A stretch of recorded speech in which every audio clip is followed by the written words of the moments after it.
أعوذ بالله من الشيطان الرجيم بسم الله الرحمن الرحيم رب زدني علما اللهم نبئني بحقيقة الأشياء إلهكم إله واحد لا إله إلا هو الرحمن الرحيم لا حول ولا قوة إلا بالله۔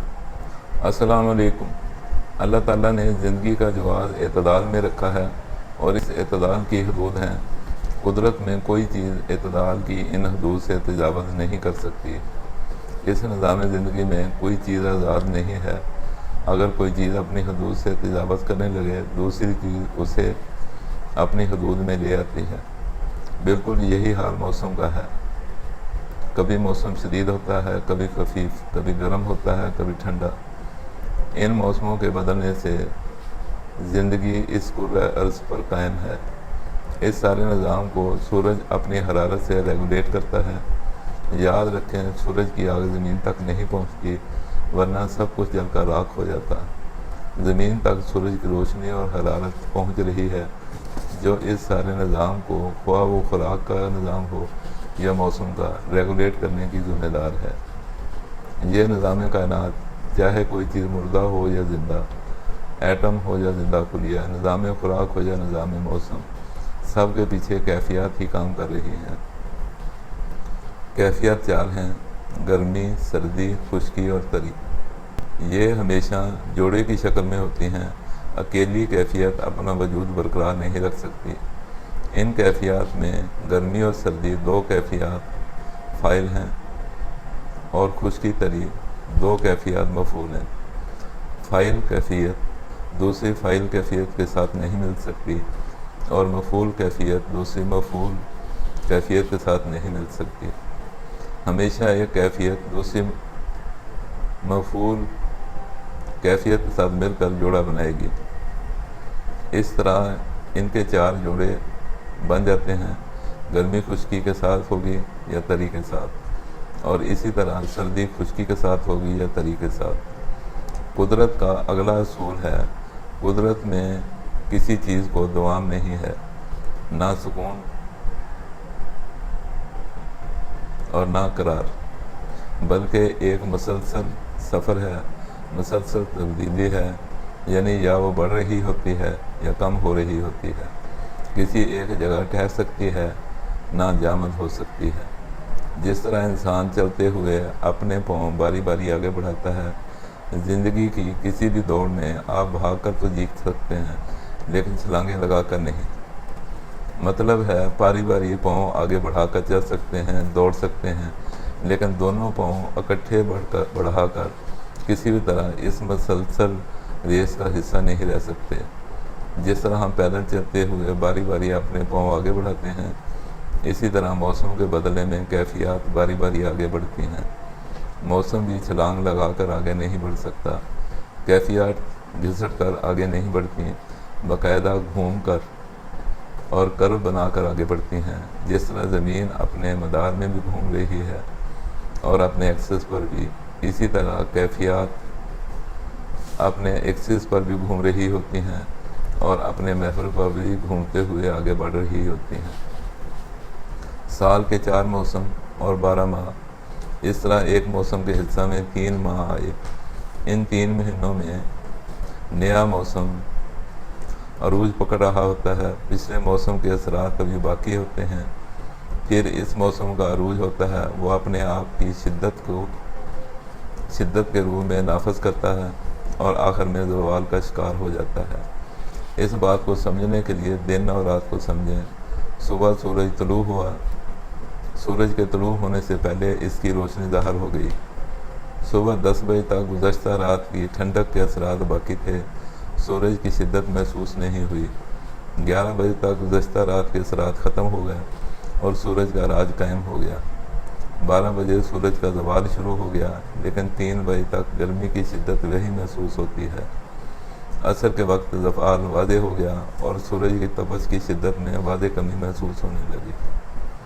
مغرب کی نماز تک سورج غروب ہو گیا، لیکن اس کے اثرات عشاء تک محسوس ہوتے ہیں۔ یہی حال موسم کے بدلنے کا ہے۔ ایک کیفیت کے زوال اور دوسری کیفیت کے عروج پکڑنے تک ایک اعتدالی کیفیت طاری ہوتی ہے۔ کیفیات ایک دم نہیں بدلتی ہیں، بتدریج بدلتی ہیں۔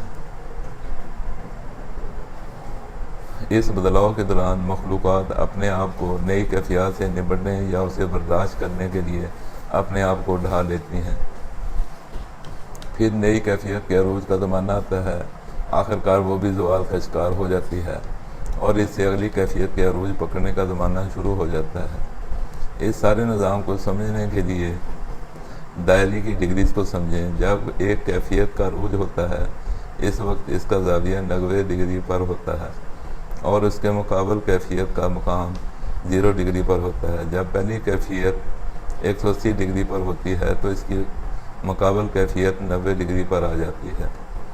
جب پہلی کیفیت 270 ڈگری پر آ جاتی ہے تو مقابل کیفیت 180 ڈگری پر آ جاتی ہے۔ یاد رکھنے والی بات یہ ہے کہ 0، 180 اور 360 ایک ہی ایکسس پر ہونے کی وجہ سے ویو میں ایک قسم کے ٹھہراؤ اور بدلاؤ کا مقام ہوتا ہے۔ مثال سے سمجھیں، ہم نے ایک فٹ بال کو کک لگائی، وہ ہمارے لگائی گئی کک کے زور پر اوپر گیا۔ زمین کی کچی شکل اس فٹ بال کو اوپر جانے سے روک رہی تھی، اس لیے فٹ بال پر ہماری اپلائی کی ہوئی طاقت کا اثر ظاہر کرتی رہی۔ ایک حد تک فٹ بال اوپر گیا، پھر نیچے آ گیا۔ ہم اپنے حواس کے ذریعے فٹ بال کے اوپر جانے اور پھر نیچے آنے کے سفر شروع کرنے کے درمیانی وقفہ ٹھہراؤ کو نوٹ نہیں کر سکے یا ناپ نہیں سکے، خواہ کتنے ہی کم وقت کے لیے ہو۔ نقطہ عروج پر ٹھہراؤ ایک حقیقت تھا۔ بالکل اسی طرح کسی چیز کا نقطہ عروج ایک ٹھہراؤ کا وقت ہوتا ہے۔ ڈگریز میں سمجھیں، 270 سے 360 تک پچھلے سائیکل اور پچھلے سائیکل کی 360 اگلے سائیکل کی 0 ہوتی ہے اور 90 ڈگری تک اس کے عروج کا زمانہ ہوتا ہے۔ اس طرح 90 ڈگری سے 270 تک زوال کا زمانہ ہوتا ہے۔ سمجھنے والی بات یہ ہے کہ ایک کیفیت کا زمانہ عروج دوسری کیفیت کے زوال کا زمانہ ہوتا ہے اور اسی طرح دوسری کیفیت کے عروج کا زمانہ پہلی کیفیت کے زوال کا زمانہ ہوتا ہے۔ ان کی صحیح شدت اور ڈگریز کو جاننے کے لیے ہمیں ایکسس سے ایک عمود گرانا ہوگا تاکہ دونوں کیفیات کی صحیح ڈگریز اور شدت کو ناپا جا سکے۔ ایک مخصوص وقت پر دونوں کیفیات کے کسر و انکسار سے ان کا نتیجہ اس وقت کا موسم ہوتا ہے۔ مثلا گرمی بہت زیادہ ہے تو ہم گرمی کو کچھ نہیں کہیں گے، تری کو بڑھائیں گے، جس سے گرمی کی شدت خود کم ہو جائے گی۔ جس طرح گرمیوں میں ہم ڈیزل کولر میں نمی یا تری بڑھا کر ٹھنڈک حاصل کرتے ہیں، لیکن برسات میں چونکہ ہوا میں نمی کا تناسب پہلے ہی زیادہ ہوتا ہے، اس لیے ڈیزل کولر سے حبس پیدا ہو جاتا ہے اور ہم راحت کی بجائے تنگی محسوس کرتے ہیں۔ دوران تشخیص معالج سے مریض کی نبض دیکھی، اس کی موجودہ کیفیات کو سمجھ کر مزاج تشخیص کیا۔ اب ان معلومات سے فائدہ اٹھانا اسی وقت ممکن ہے جب اسے موسم اور کیفیات بدلنے کا اصول معلوم ہو۔ علاج کی کامیابی اور معالج کی ہلاکت کا انحصار تبدیلی موسم کے قانون کو سمجھنے میں ہے۔ مثال سے سمجھیں، سانپ اور بھیڑ کا زہر دونوں کا مزاج ایک ہی ہے، بس شدت اور خفت کا فرق ہے۔ اگر کسی معالج کے پاس دونوں زہروں کے ڈسے ہوئے مریض ایک ہی وقت میں آ جائیں اور اس معالج نے سانپ کے زہر والے مریض کو بھیڑ کے ڈسے ہوئے زہر والی دوائی دے دی جس کی طاقت بہت کم تھی، تو جب تک دوائی نے اثر کرنا تھا مریض طلب بھی ہو سکتا ہے اور اس کی جان بھی جا سکتی ہے۔ اور اس کے برعکس اگر بھیڑ والے کے کاٹے والے مریض کو سانپ کے زہر والی دوائی دے دی تو مریض کا ناقابل تلافی نقصان ہو جائے گا۔ بھیڑ والے مریض کو معمولی طاقت والی دوائی کی ضرورت تھی۔ بھیڑ کے زہر سے مریض کو جان کو کوئی خطرہ نہیں تھا، لیکن سانپ کے زہر والی دوائی کو مریض برداشت نہیں کر سکے گا اور وہ دوائی مریض کے لیے مہلک بھی ہو سکتی ہے اور مریض کی جان بھی لے سکتی ہے۔ اس لیے مریض کی تشخیص کرتے ہوئے مزاج کی شدت اور خفت کا لحاظ کرنا بھی ضروری ہوتا ہے، اور یہی معالج کی حذاقت ہوتی ہے۔